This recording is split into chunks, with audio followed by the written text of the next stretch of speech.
Comment se faire écouter par les autres comme Barack Obama ou comme Paul Biya, notre président dans notre pays, le Cameroun? Ces deux personnalités ont des stratégies bien différentes, mais elles marchent. C'est pourquoi je vous en parle aujourd'hui. Et bien, si vous êtes nouveau dans cette chaîne, ça c'est un canal qui va vous permettre de développer votre efficacité personnelle, d'être plus performant, mais également d'apprendre plein de choses dans votre vie et dans la vie de vos proches. Nous vous demandons ici de partager au maximum si le contenu vous plaît, posez les questions en commentaire et tout, mais surtout abonnez-vous parce que le meilleur est à venir. Pour entrer au sujet qui nous intéresse aujourd'hui, alors je vous pose la question, ou alors posons-nous la question de savoir comment est-ce que vous devez faire pour vous écouter, comme Barack Obama ou comme Paul Biya. Eh bien, je vais vous dire, l'écoute c'est un problème très crucial dans notre société, dans tous les pays du monde ou dans tous les continents. Il suffit seulement de voir les débats télévisés pour vous dire que, pour voir, surtout chez nous en Afrique, pour voir des batailles autour de la prise de parole. C'est chacun qui veut que l'on apprécie ce qu'il dit. C'est chacun qui veut se faire écouter par les autres. C'est chacun qui veut que son avis compte et rien pour les autres. Et bien malheureusement, il y a de fortes chances que ça ne marche pas très souvent. Conséquence, les gens se battent, les gens se lancent, on se fait des invectives et ça tourne parfois en brique. Une chose est sûre, l'opinion, lui, il est là pour apprécier et parfois ça lui permet de se faire sa propre opinion. Il faut savoir que le manque d'écoute produit beaucoup de conséquences. Dans nos foyers, il y a toujours, lorsqu'on ne sait pas s'écouter, lorsqu'on ne sait pas tendre l'oreille à son conjoint, c'est souvent compliqué, ça crée des conflits. Les relations père-enfant, mère-enfant ou alors parent-enfant se trouvent parfois brisées. L'enfant qui se braque, qui écoute ses amis, qui très souvent produisent des conséquences très atroces. On décroche au niveau de ses études et il n'y a plus ce discours-là père-enfant. Très certainement, peut-être, moi je me mets dans ce compte-là, parce que les parents sont plus orientés pour le gain, je veux dire, pardonnez. Les parents sont plus focus à chercher de l'argent pour faire vivre la famille. Les conditions sont difficiles partout. En Europe, en Amérique, en Asie et même en Afrique, là où c'est peut-être un peu plus pire. Alors, sachez que pour vous faire écouter par les autres, ça devient de plus en plus davantage compliqué. Quelles sont donc les techniques, par exemple, que les deux personnalités que je vous dis ont utilisées? Avant d'avancer, je vous demande de vous abonner massivement sur cette chaîne, mais également de cliquer sur la cloche de notification pour ne rien rater de nos contenus que nous mettons. Barack Obama, quand il prend la parole, il a l'habitude de faire un geste. Il a l'habitude de mettre des pauses dans son allocution pour que les personnes prennent le temps et l'écoutent.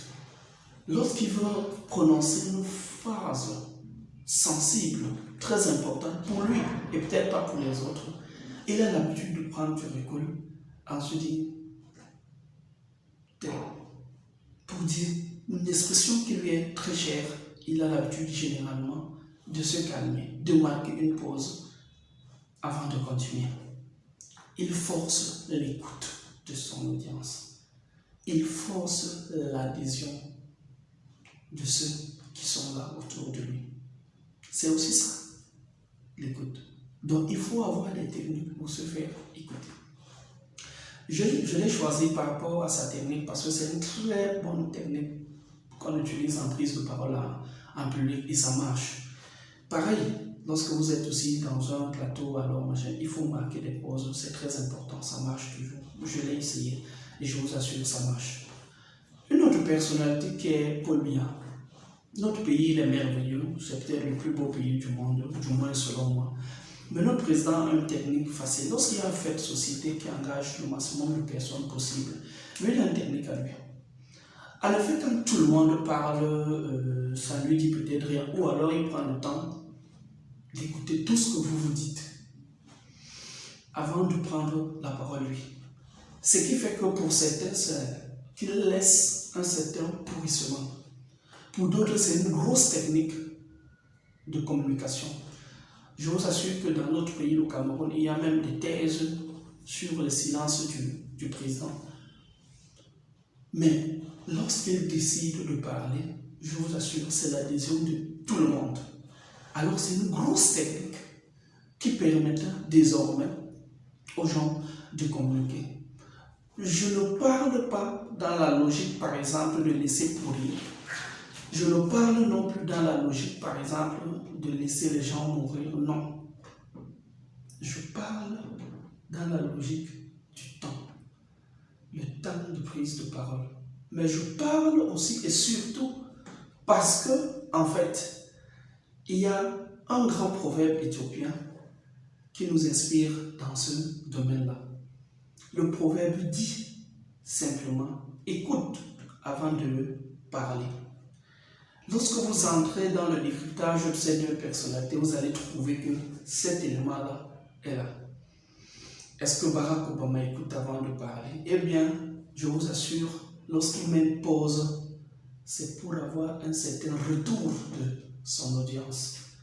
Eh bien, c'est quand il met pause, c'est pour savoir comment bien placer son mot, ou alors pour s'assurer s'il est réellement écouté, ou alors s'il n'est pas écouté.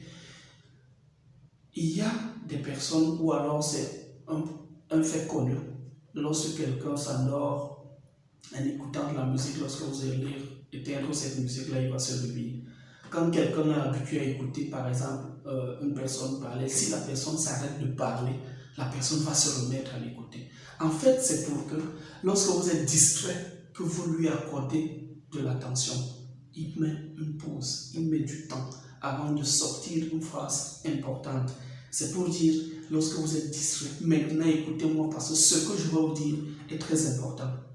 Pareil pour Paul Biya. Le temps, oui, il prend le temps de collecter toutes les informations. Sa célérité est la sienne, sa vitesse de prise de parole est la sienne, ou alors sa vitesse de retour de l'information est la sienne.